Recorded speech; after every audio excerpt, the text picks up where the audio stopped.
What does calisthenics and the International Space Station have in common? Well, they both promise a life without much gravity. Now stay with me on this. Gravity makes doing things like this very hard. Now, what if I were to tell you that there was a way to live without it? You can hang upside down any way around any time without gravity getting in the way that much. And you don't have to be a calisthenics athlete. I sound like a salesperson for life without gravity, but imagine this. Imagine your office aboard the International Space Station, an office in space with minimal gravity to get in your way. Sounds lit, right? Think about it. You literally have Earth outside your window. Your friends are going to be jealous. And leg day. Now, would leg day be the worst day of the week? I asked the International Space Station's science crew just that. The most important question I could possibly think of. What happens to your gains in space? I also asked her what happens to our bodies in space. And will artificial reality ever be in your reality? Let's get into it. Houston, we have a problem. I'm with Tara Rutley, former Associate Chief Scientist of the International Space Station, and we're going to be speaking about the space environment and how space affects the human body. What inspired your interest in space exploration? Oh my goodness. So I grew up a kid in Louisiana in the 1980s, and I used to watch the space shuttle launches. And inside of each one of those space shuttles' payload bay was an experiment lab that I used to watch, and I could see the astronauts spinning in chairs and wiring each other up and floating water and basically just doing experiments that you can't get done here on Earth. When I saw that, that's what I knew I wanted to do. I wanted to be a scientist for what's called microgravity research or floating research. What are the top 3 risks to the human body in space? NASA and its international partners constantly reassess the risk to the human body in space. These days, right now, the three topmost risks would be the first, the effects of spaceflight radiation on cancer in the long term and the human body, and what does that mean for the cells as they replicate. Second would be the effects of spaceflight cardiovascular disease. We know there's some changes that happens in the cardiovascular system, and it does put a strain on the system in different ways that we're watching. The third is an interesting one because it's one that I get asked about a lot, and that is cognition and behavioral health. It's fascinating to hear that astronauts grow taller in space. Could you explain why this happens? Yeah, so many people tell me they want to go to space because they want to get taller. There's not that load on the spine that you get here on Earth. So in space, you don't have that gravity vector smooshing you down. And on Earth, because that gravity vector and the way your body is designed, you have a natural curve in the spine. It manages all the load for you, so you have less backaches, ideally. And when you get to space, you don't have that load compressing your spine, so your spine actually tends to elongate. And so you don't have that curve anymore. Yeah. So it seems like you're getting taller. You're not growing, but you are stretching a couple of inches. It's that so-called stretch on orbit. Now, it also, has a lot to do with more backaches that you get on orbit because the body's not used to that, of course, and it adapts. And then when the astronauts return home, over time, they come right back down to their pre-flight size. It's going to crush a lot of dreams. Yes, it's going to crush some dreams, but you really want that spinal curve back once you're back on Earth. So if that was the only reason you wanted to go to space, maybe question it. Yeah.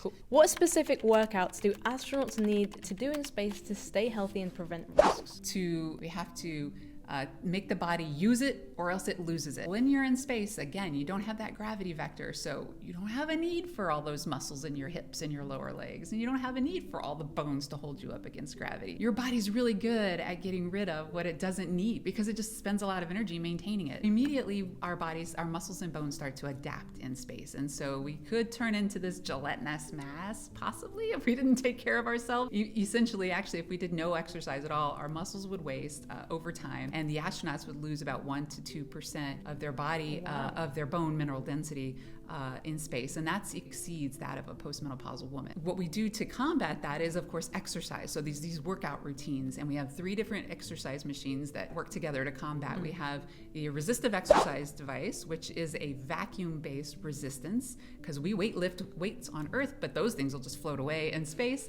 and so that's designed to keep the muscles healthy and some of the bones as well, because we bear load. We have an exercise bike, what's called a cycle ergometer, to keep the cardiovascular body parts of the body healthy. And then we have a treadmill as well. That's good for cardiovascular because you're running or walking, and it also gives you heel strike. As every step you take in heel strike, that load is important for maintaining bone health, and especially in the lower body and the weight-bearing bones. So they are scheduled to exercise about 2 hours a day. That's a lot of time working out. I don't know about you, but a lot of people can't schedule 2 hours a day. No. They're already pretty busy on orbit. We know that astronauts generally lose a lot of muscle, but is there any way, even theoretically, for people to build muscle in space? I will say that just with the regular exercise routine of these crew members, we've seen some come back with improvements in their muscles wow. Okay. over than when they left in the first place. So it does happen. That's good for all the gym bros out there who want to keep the gains. Gym bros. Yeah. I've heard about spaceflight associated neuroocular syndrome. Can you explain, like, breakdown of what happens to astronauts' eyes in space? Over a period of time, if they'll start to lose their vision, it'll become fuzzy. Right. And we've known this over time. We've sent glasses up, but now it's become something that we've really decided to study because it's becoming more prevalent over the last decade or so. In a nutshell, what we think is happening is that when you ultimately get into space, you don't have that gravity vector pulling all the fluids down to your feet, a lot of the fluids down to your feet like you do here on Earth. And instead, that fluid starts to shift to the torso and to the head. Right. And so when it does, it tells receptors in the neck, you've got too much fluid. You need to dump some of that fluid off. You dump the fluid off through urination or other sweat or other ways, and you don't drink it back. And so you become dehydrated compared to Earth, but we call that adaptation in space. And so that's a normal thing that happens in space. But you still have that fluid still pressing on the torso and the head. The head becomes puffy. You can see the faces become puffy. They feel congested. You actually have fluids pressing on the backs of the eyes, the eyeballs themselves. That sounds in your painful. head. Odd, right? Yeah. You have flattening of the back of the eyeball. You have some changes in some of the nerves associated with that, some inflammation. Obviously, that's going to have an effect on the vision. That's called intracranial pressure. Increased pressure in the head is what's affecting the vision changes. But the curious thing is like, why isn't it affecting everybody? And why is it affecting more men than women? And that might be, associated with genetics or how our vascular system can regulate blood flow. And we're all individual there too. There's still a whole lot of questions about why that really happens. Do you have a theory on why it affects men more than women?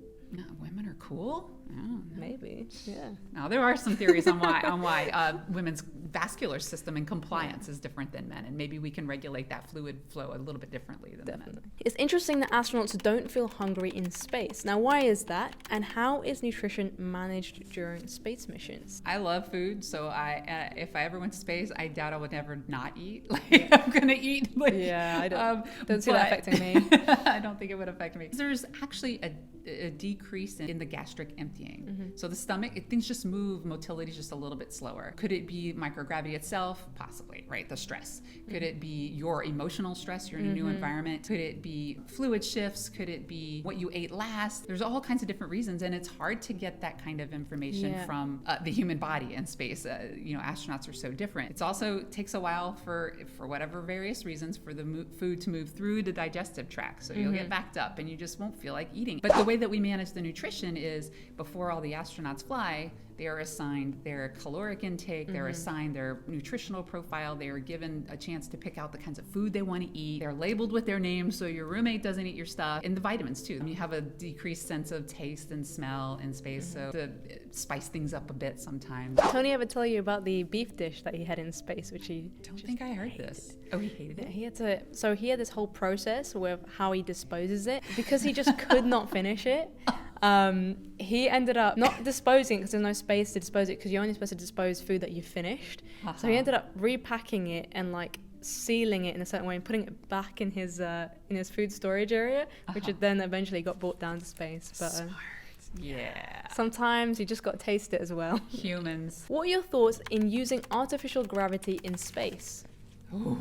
That is a loaded question. Why would we even want artificial gravity in space? I just told you all the things that change in the human body, and they could be negative, right? Some people say, what about artificial gravity? Putting your body on a centrifuge and giving you fake or a load, basically, a load on your body like your body knows on Earth. That is a big centrifuge. As a scientist and as an engineer, I have different perspectives on this, but the bottom line is we have never done that kind of research in space on humans. We've done it on mice. You would need a very, very, very large radius station to be able to provide the benefits to the body as the body would have on Earth, theoretically. We don't know. Sure, that might help bones and muscles and the heart pump the fluid around, but what is that going to do to your inner ear? What's that going to do to your immune system? What's that going to do to your emotional state? What's that going to do to your ability to sleep and regulate circadian rhythms and all kinds of things? So physiologically, that's not something that we would think about using operationally for a while until you, I think, as a scientist, show research that's been done, that it's safe and proven good to use, and then we know what size and what kind of engineering is required. Now, that being said, the engineer in me would think, oh my gosh, this is like the coolest thing to build. That's what everybody wants to build. And so first of all, give me the budget. It's going to cost a lot of money. Second of all, this sounds like it's going to be a critical system. So a critical system will need redundancy. What happens if the thing fails?